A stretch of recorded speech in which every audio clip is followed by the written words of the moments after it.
Hello friends, welcome to my channel. आज हम बनाने जा रहे हैं बहुत ही यूनिक सी रेसिपी, फ्राइड आइसक्रीम। बाहर से क्रंची और अंदर से बिल्कुल ठंडी ठंडी आइसक्रीम, बहुत ही टेस्टी बनती है ये।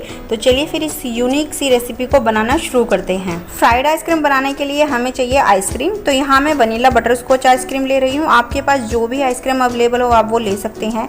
हमें थोड़ी सी आइसक्रीम इस तरीके से लेनी है और किसी भी सिल्वर फॉयल में या पॉलिथीन में उसको रखकर हमें एक लड्डू जैसी शेप बना लेनी है और उसको हमें डीप फ्रीजर में 6 से 7 घंटे के लिए सेट होने के लिए रख देना है। आइसक्रीम को फ्रिज में से निकालने से पहले हमें उसके लिए स्लरी तैयार करनी है। तो उसके लिए हमें एक बोल में 4 चम्मच मैदा डालना है और उसमें हमें थोड़ा थोड़ा पानी डालकर उसका घोल रेडी करना है। हमें एकदम से ज़्यादा पानी नहीं डालना, क्योंकि अगर ज़्यादा पानी डालेंगे तो जो मैदा है उसमें गुठलियाँ पड़ जाएंगी, फिर उसको ठीक करने में बहुत प्रॉब्लम आएगी।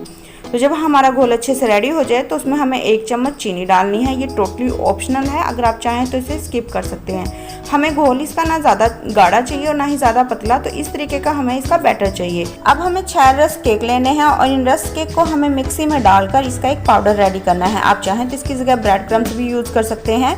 तो यहाँ मैंने रस्क केक का पाउडर रेडी कर लिया है। अब हमें इसमें 2 चम्मच ड्राई फ्रूट्स की डालनी है।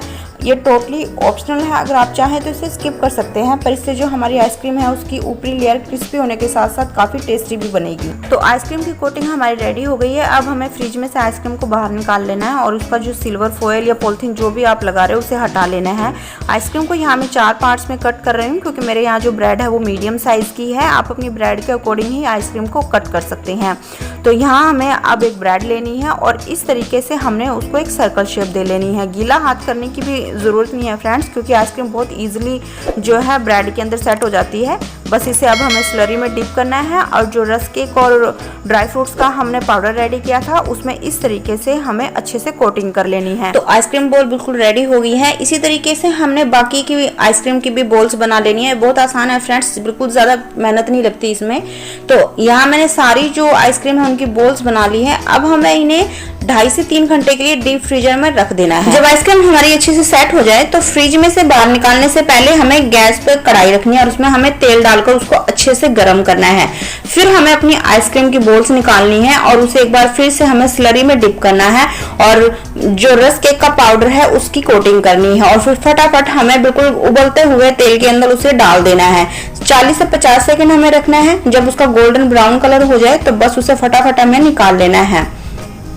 तो हमारी जो आइसक्रीम की बॉल्स है बिल्कुल रेडी हो गई है। तो इसी तरीके से मैं आपको एक बॉल और फ्राई करके दिखाती हूँ। फ्रेंड्स, हमें ध्यान रखना है कि तेल हमें बिल्कुल अच्छा सा गर्म चाहिए। अगर तेल बिल्कुल भी ठंडा हुआ या मीडियम हुआ तो आइसक्रीम बॉल्स जो है ऑयल के अंदर जाकर बिफर जाएंगे और तेल बिल्कुल खराब हो जाएगा आपको और आइसक्रीम भी खराब हो जाएगी। तो बस हमारी आइसक्रीम बॉल यहाँ फ्राई हो गई, इसे निकाल लेना है। तो लड्डू जैसी आइसक्रीम बॉल बिल्कुल रेडी है फ्रेंड्स। आप इसे घर पे जरूर बनाएं। हर कोई सरप्राइज तो होगा ही इस डिश से, पर जब इसको खाएंगे तो वो आपकी तारीफ करते नहीं थकेंगे। ये इतनी ज्यादा टेस्टी बनती हैं। आई होप आपको वीडियो भी अच्छी लगी हो। अगर अच्छी लगी हो तो प्लीज वीडियो को लाइक शेयर जरूर करें और चैनल को सब्सक्राइब जरूर करें। तो मिलते हैं फिर एक नई वीडियो के साथ। Bye bye.